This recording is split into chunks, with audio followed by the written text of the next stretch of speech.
Kumusta mga amigo? Mukhang seryoso ang Los Angeles Lakers sa bagong chapter ng kanilang franchise.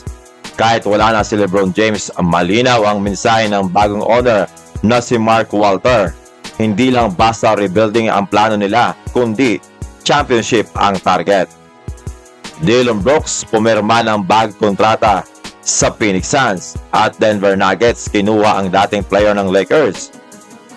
Sa pagkawala ni LeBron James, opisyal nang nagsimula ang bagong era ng Los Angeles Lakers. Ngayon, ang sentro ng team ay sina Luka Doncic at Austin Reeves. At ayon mismo kay Lakers owner Mark Walter, handa silang gawin ang lahat para maibalik ang championship sa Los Angeles. Malaking pahayag ito lalo si Walter ay hindi nabaguhan pagdating sa successful sports organization. Siya rin ang owner ng Los Angeles Dodgers. May hawak din siya ng Los Angeles Sparks at investor din siya ng Chelsea sa Premier League. Kaya alam niya kung ano ang kinakailangan para makabuo ng winning culture. Pero hindi magiging madali ang mission na ito mga amigo. Sa pagpasok ng 2026-27 NBA season, maraming analyst ang tumuturing sa Oklahoma City Thunder at San Antonio Spurs bilang mga pangunahing contenders. Kaya malaking hamon para sa Lakers na makahabol sa level na iyon. Ang magandang balita para sa Laker fans, mukhang committed ang bagong ownership na suportahan ang team sa lahat ng paraan. At para sa maraming fans, malaking pagbabago ito matapos ang matagal na pamumuno ng Bass family. Pero dito naging interesante ang usapan. Hanggang ngayon, naghahanap pa rin ang Lakers ng tunay na starting power forward. Pag-alis ni LeBron, lumaki ang butas sa forward position. Nadagdagan pa ito nang umalis sina Rui Hachimura at Marcus Smart, kaya manipis ngayon ang kanilang wing depth. Isa sa mga tinitingnan nilang option ay si Jonathan Kuminga, pero ayon sa ulat, hindi pa rin magkasundo ang dalawang panig pagdating sa halaga ng kontrata. Dahil dito, lumalakas ulit ang usap-usapan tungkol kay PJ Washington ng Dallas Mavericks. May lumalabas na hypothetical 3-team trade proposal kung saan mapupunta si PJ Washington sa Lakers. Kapalit nito ay mapupunta din si Donte DiVincenzo, Dalton Knecht at 3 second-round pick sa Dallas Mavericks, habang si Jared Vanderbilt naman ay lilipat sa Minnesota Timberwolves. Linawin ko lang mga amigo, hypothetical trade proposal lamang ito. Hindi ito actual negotiation o kumpirmadong trade. Sa tingin ko, kung gusto talagang makipagsabayan ng Lakers sa Thunder at Spurs, kailangan nilang makahanap ng quality forward na swak sa laro ni Luka Doncic.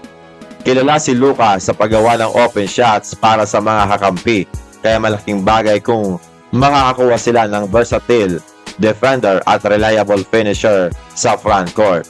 Ngayon naman, lipat tayo mga amigos sa Phoenix Suns. Ayon kay ESPN NBA Insider na si Sam Charania, pumirma si Dillon Brooks ng 3-year, $73 million contract extension na magtatagal hanggang 2029-2030 NBA season.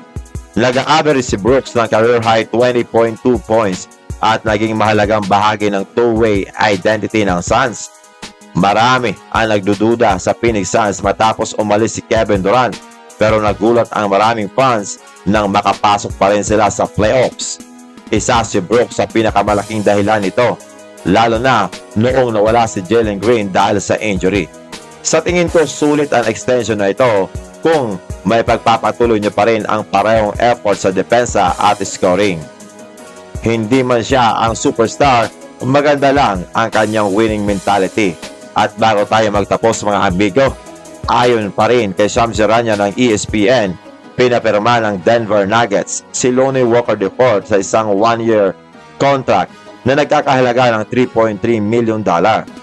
Matapos maglaro sa EuroLeague kasama ang Maccabi Tel Aviv, babalik na siya sa ngayon sa NBA para sa kanyang ika-8 season. Dating first-round pick si Walker na naglaro para sa Spurs, Lakers, Nets at Sixers. Ngayon, inaasahang magiging isa siya sa pangunahing scoring option ng Nuggets mula sa bench. Dahil umalis na sina Tim Hardaway Jr. at Jalen Pickett sa free agency, may pagkakataon si Walker na magkaroon ng mahalagang role sa second unit ng Nuggets. Sa tingin ko, low risk pero mataas ang potential ng signing na ito. Bata pa si Lonnie Walker at nasa athletic prime pa rin siya. Kapag nabigyan siya ng tamang minuto, posibleng maging isa siya sa mga underrated acquisition ngayong off-season. Sa tingin niyo mga amigo, sapat ba ang bagong roster ng Lakers ngayon para maging championship contender?